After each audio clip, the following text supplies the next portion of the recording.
दोस्तों और साथियों, 3 बच्चों का बाप, मस्जिद का इमाम, शहजाद, इतनी बड़ी दाढ़ी, 5 वक्त का नमाजी, और खुद 5 वक्त का नमाजी नहीं बल्कि लोगों को नमाज पढ़ाता है। लेकिन वो भी आज इस डिजिटल दौर के चक्कर में, आज वो भी इस सोशल मीडिया के चक्कर में ऐसा हैवान बना कि उसने सारी हदें पार कर दी और वो भूल गया कि वो किस धर्म से आता है, वो भूल गया कि वो किस ओहदे पर है, और वो ये भूल गया कि हज़ारों लोग उसके पीछे नमाज पढ़ते हैं, आंख बंद करके उसके ऊपर विश्वास कर रहे हैं वो क्या करने जा रहा है। दोस्तों, उसकी मुलाकात सोशल मीडिया के माध्यम से आसाम की रहने वाली, जो दिल्ली एनसीआर में एक मल्टीनेशनल कंपनी में जॉब करती थी, यास्मीन नाम की एक 35-36 वर्षीय लड़की से होती है। उस मुलाकात में दोनों एक दूसरे को चाहने लगते हैं। पहले चैटिंग हुई, फिर रफ्ता रफ्ता धीरे धीरे दोनों एक दूसरे के ख्यालात को जानते हैं।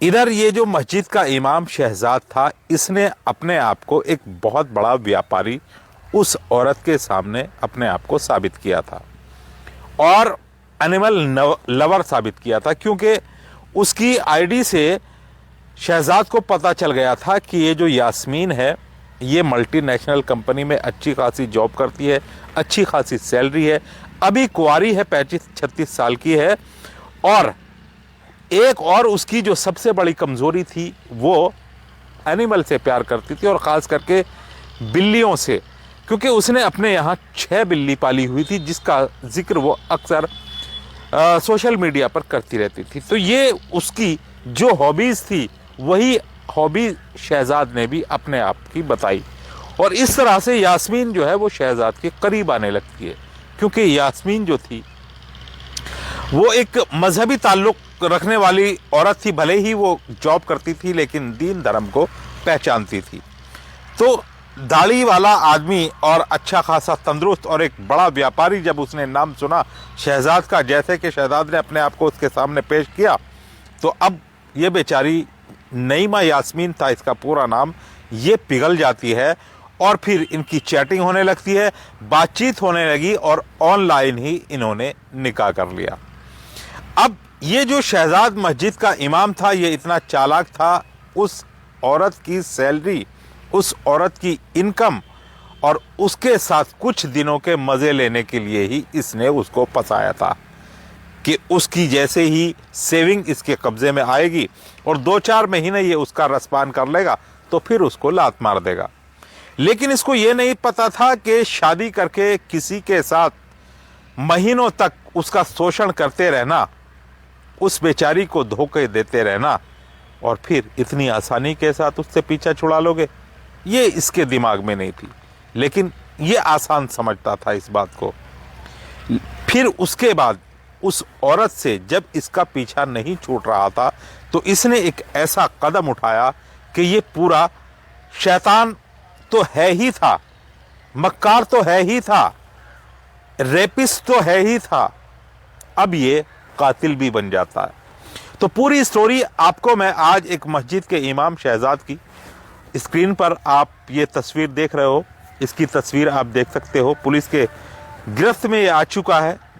इसको मुजफ्फरनगर का रहने वाला, मेरठ में इमामत करता है, और दिल्ली में जाकर के इसने उस नईमा यास्मीन नाम की लड़की से उसके साथ 2-3-4 महीने रहा, शारीरिक शोषण करा, और जब मन भर गया तो फिर जो ये शैतानियत इसने की अपने एक दोस्त के साथ मिलकर, वो सबको चौंका करके रख दिया। इसने पूरी कौम का नाम बदनाम कर दिया। और जब कोई आम इंसान कोई गुनाह करता है ना, तो इतना फर्क नहीं पड़ता कौम के ऊपर, लेकिन जब कोई खास आदमी इस तरह का घिनौना कृत्य करता है, तो पूरी कौम बदनाम होती है। पूरा ही इमामों का, मौलानाओं का, हाफिज़ों का, कारियों का, जो धर्म गुरु होते हैं, सबके ऊपर सवालिया निशान खड़ा हो जाता है। क्या इस्लाम धर्म इस तरह की ट्रेनिंग, और मुखालिफों को तो आपको पता है कि ज़रा सा मौका मिल जाए और वो इस्लाम के बारे में क्या क्या और किस हद तक चले जाते हैं और क्या क्या कहते हैं, ये आपसे ढका छुपा नहीं है।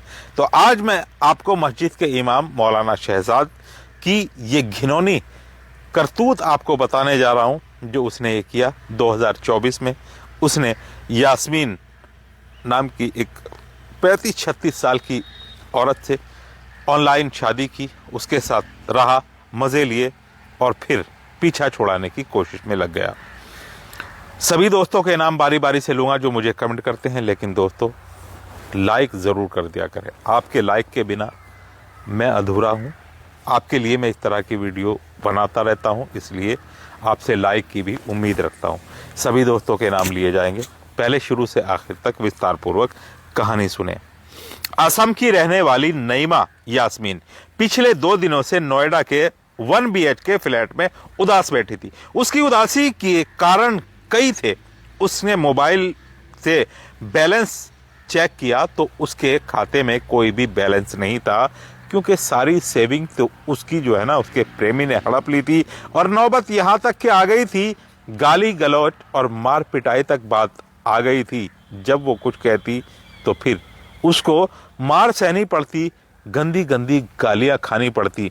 एक मस्जिद का इमाम जो लोगों को मना करता है कि गलत काम मत करो, आज वो ही खुद ऐसी दलदल में धंसा हुआ था कि जिससे निकलना बहुत ही मुश्किल था।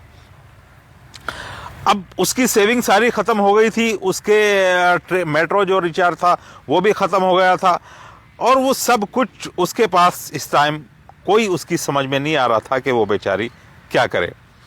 उसे जल्दी ही कोई दूसरी नौकरी तलाशनी थी, क्योंकि जहाँ ये नौकरी करने जाती थी अब वहाँ पति के साथ टेंशनें इतनी बढ़ गई, छुट्टी ज़्यादा होने लगा, तो उस कंपनी ने इसको नौकरी से निकाल दिया।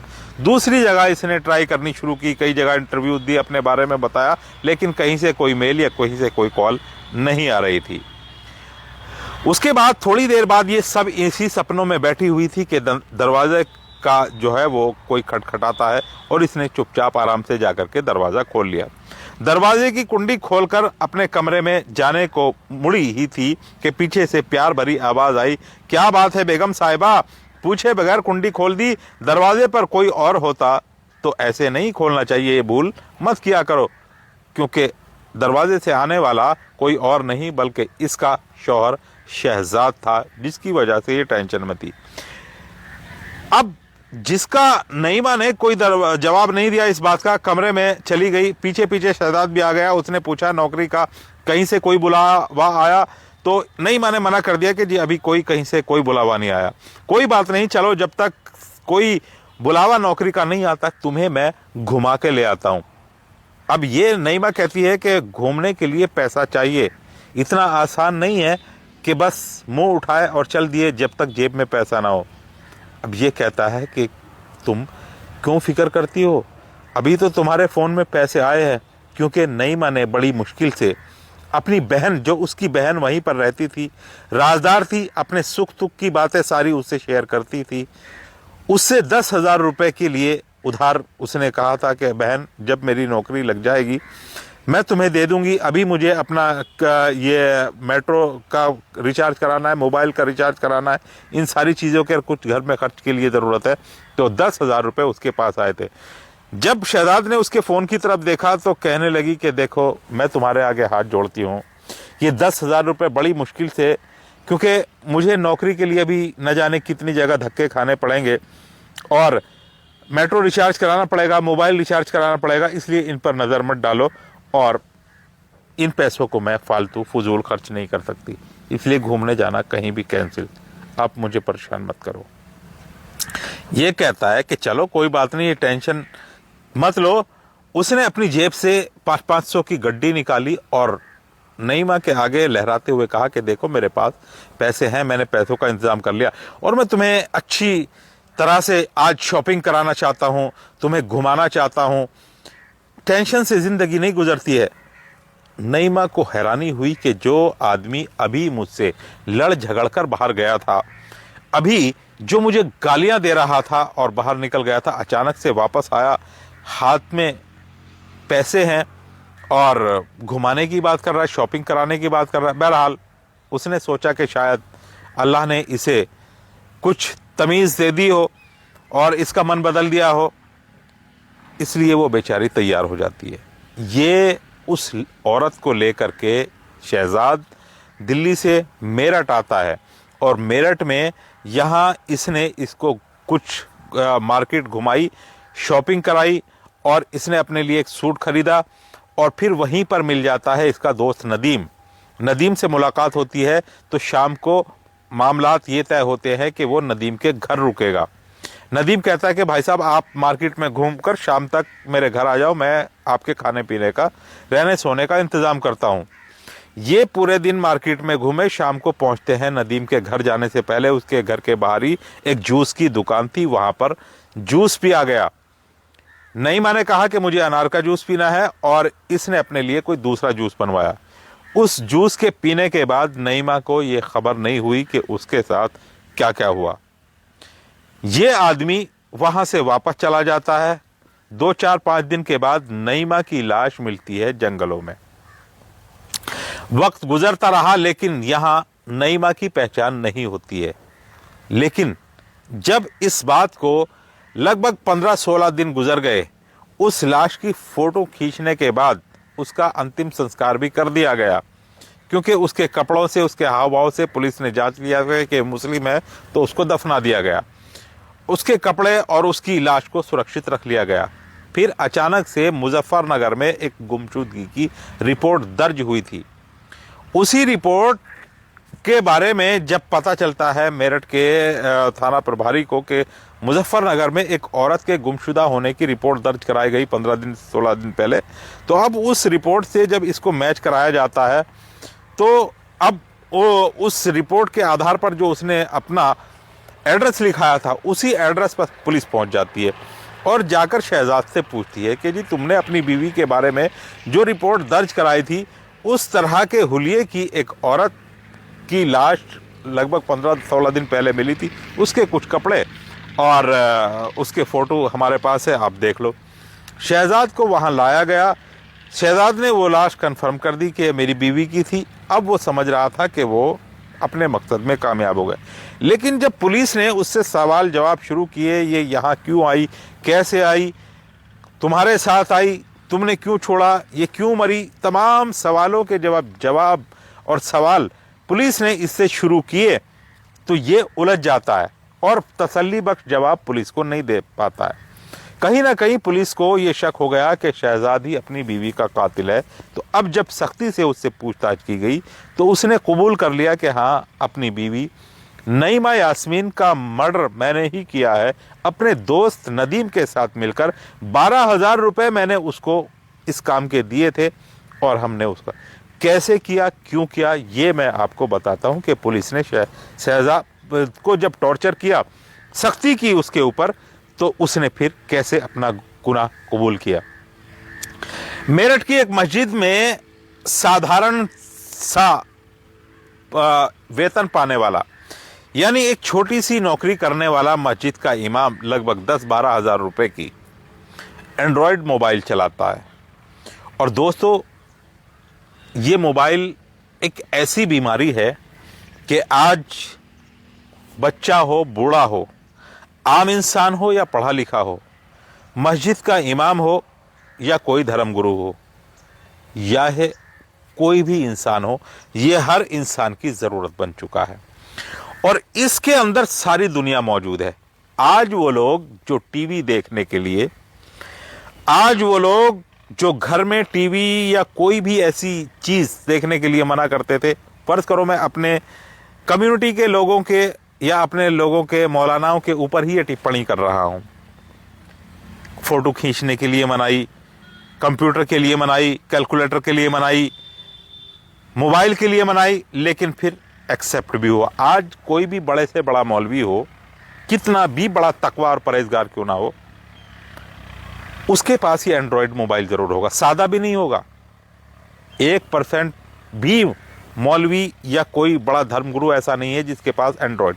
वजह क्योंकि आज हम इस हालात में जी रहे हैं कि ये ज़रूरी हो गया है, इंसान के लिए अनिवार्य हो गया है, ज़रूरी हो गया है रखना। जो लोग पहले मना करते थे कि घर में टीवी नहीं होना चाहिए, इस तरह के आज हर जेब में टीवी है। ये टीवी तो है, इसमें हर चीज़, और इसमें उस टीवी में जो आपके घर में होता था ना उस ज़माने में, मैं ये नहीं कह रहा हूँ कि उसको मैं हलाल कर रहा हूँ कि हाँ जी बढ़िया था, आप टीवी वीसीआर घर में रखो, मैं ये नहीं कह रहा हूँ। मैं कह रहा हूँ कि हालात कैसे बन गए आज के दौर में। थोड़ी सी बस 2 मिनट की बात है, आप मेरी सुन लीजिए।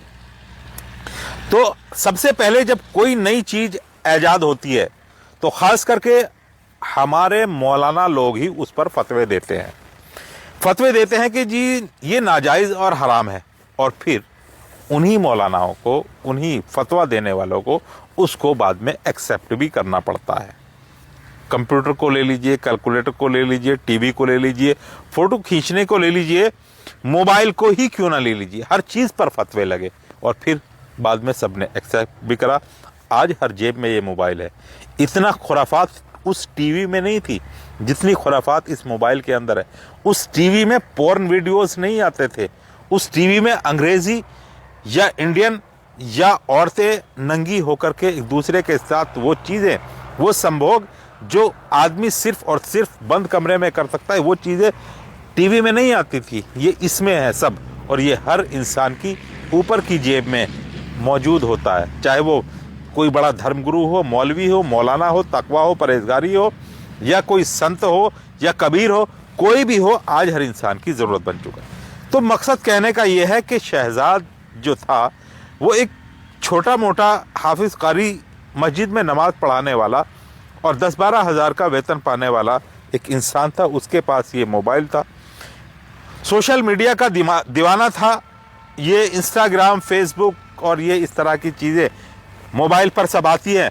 आप अपने कमरे में पड़े हो, अपने लिहाफ में पड़े हो, आप किसी को क्या पता, कोई कितना बड़ा धर्मगुरु मौलवी हो, वो ये कहेगा कि मैं इस चीज़ों से बच गया हूँ। मैं नहीं मानता भाई साहब कि वो ये ना देखता हो।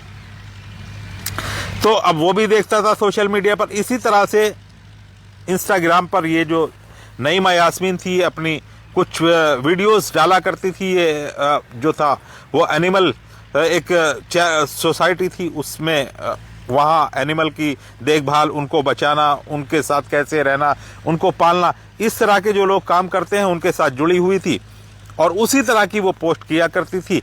बस शहजाद की नज़र उस पर पड़ जाती है, उसको देखकर ये उस पर दीवाना हो जाता है। 3 बच्चों का बाप था, शादीशुदा हो गया, चैटिंग करने लगा। धीरे धीरे अपनी चर्ब ज़बानी और अपने इसने जो इसके अंदर टैलेंट था औरतों को फंसाने का, वो इस्तेमाल किया। ये बेचारी नईमा यासीन कुछ दिनों के बाद धीरे धीरे उससे इम्प्रेस होने लगती है कि ये बड़ा अच्छा आदमी है, बड़ी अच्छी अच्छी बातें करता है, उसकी तारीफ़ करता है, अपने आप को बड़ा उद्योगपति दिखाया इसने। ये उसके जाल में फंस जाती है, और जब जाल में फंस गई तो मैं तुमसे प्यार करता हूँ, तुम मुझसे प्यार करती हो, दोनों के बीच में प्यार का इजहार हुआ और ऑनलाइन शादी हो गई, फ़ोन पर ही। मैं तुझे कबूल और तू मुझे कबूल।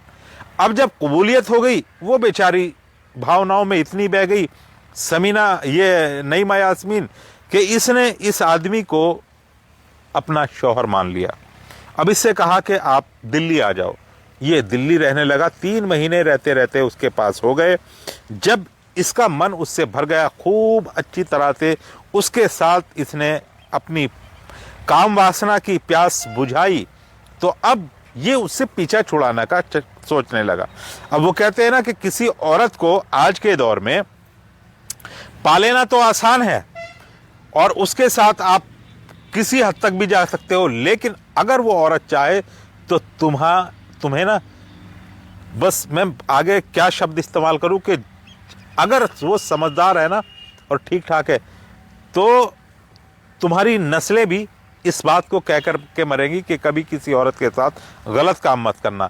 लेकिन अक्सर औरतें ये सब कुछ सहने के बाद और ये सब कुछ करवाने के बाद कुछ नहीं कर पाती।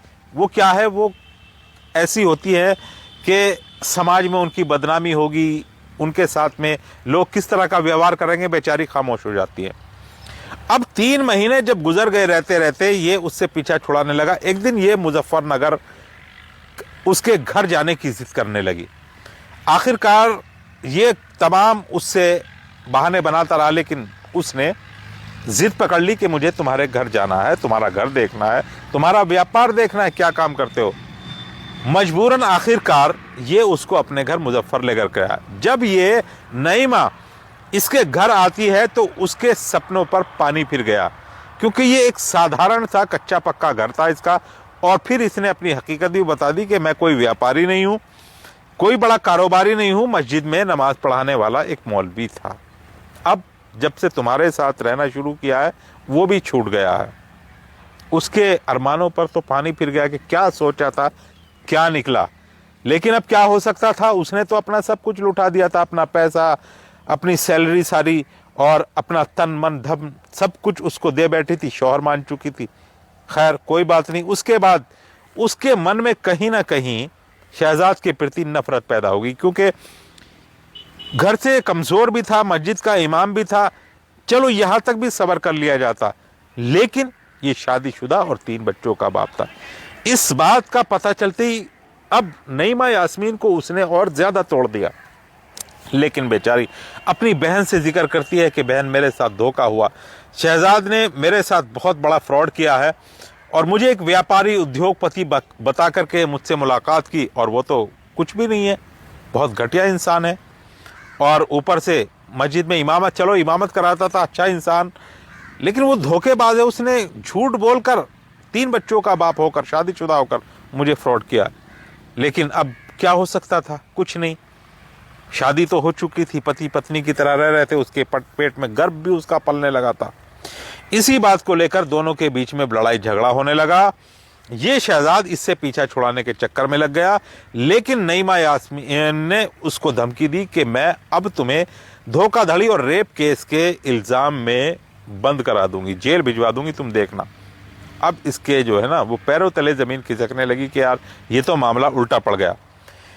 प्लानिंग के तहत ये दिल्ली से लेकर के इसको मेरठ आया, और मेरठ में जब ये अपने दोस्त के घर गया तो इसने उस जूस में नींद की गोलियां मिला दी थी। और फिर अपने दोस्त के घर पहुंचने के बाद उसको 12,000 रुपए देकर राजी कर लिया कि बस यार मुझे तेरा थोड़ा सा साथ चाहिए। इसका गला दबाकर इसकी हत्या कर दी।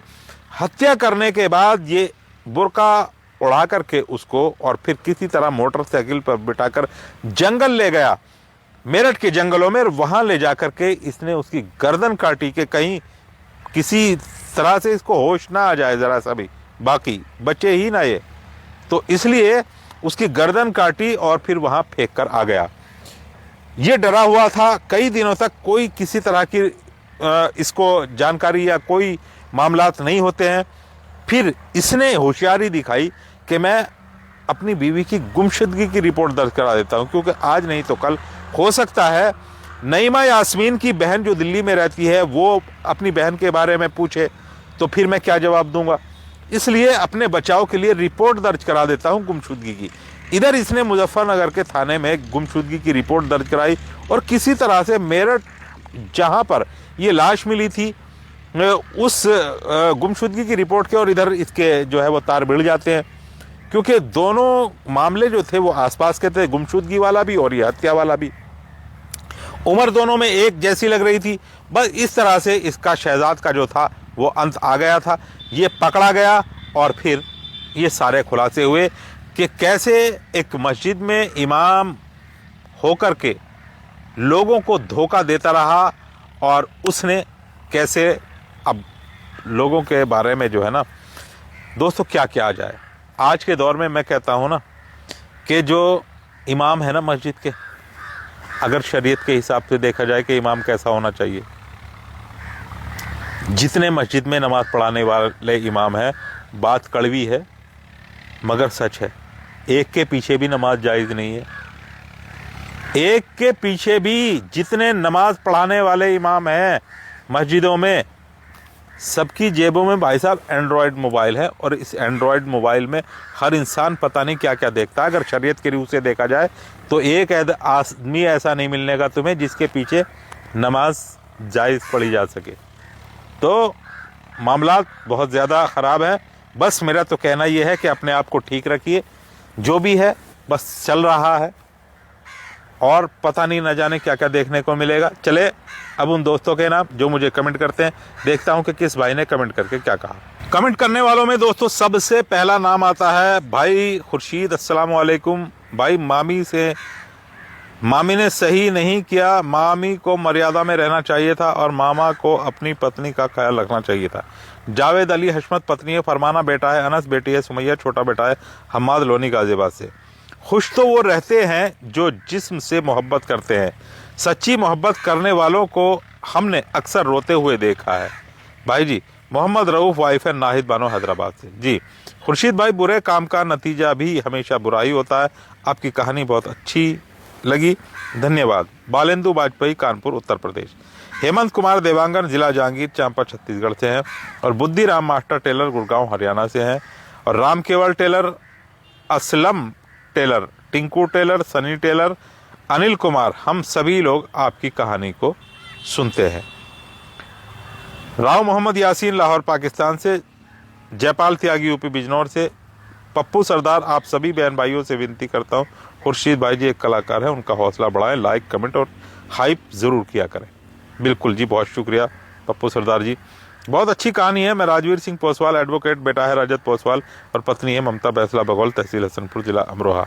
इकबाल सरदार और सारे बहन भाइयों से विनती करता हूँ कि आप सभी भाई वीडियो को लाइक कमेंट और हाइप शेयर ज़रूर कर दिया करें। बहुत शुक्रिया जी। अब्दुल हादी, तकदीर फातिमा, डॉक्टर अब्दुल समी, कुली बाजार, कानपुर से। Very good story my dear friend. अच्छा जी, खुर्शीद वीर जी सत श्री अकाल। आप जी नू साढ़े वालों में ओंकार, छोटा भाई बक्सवीर, पापा जी राजप्रीत, दादाजी इकबाल सरदार, सभी लोग ये गांव जोड़कियां से हैं और हमें बहुत प्यार करते हैं, बहुत ही अच्छे चाहने वाले दोस्त हैं। डेली रोज़ाना कमेंट करते हैं, लाइक करते हैं, हाइप करते हैं, शेयर करते हैं।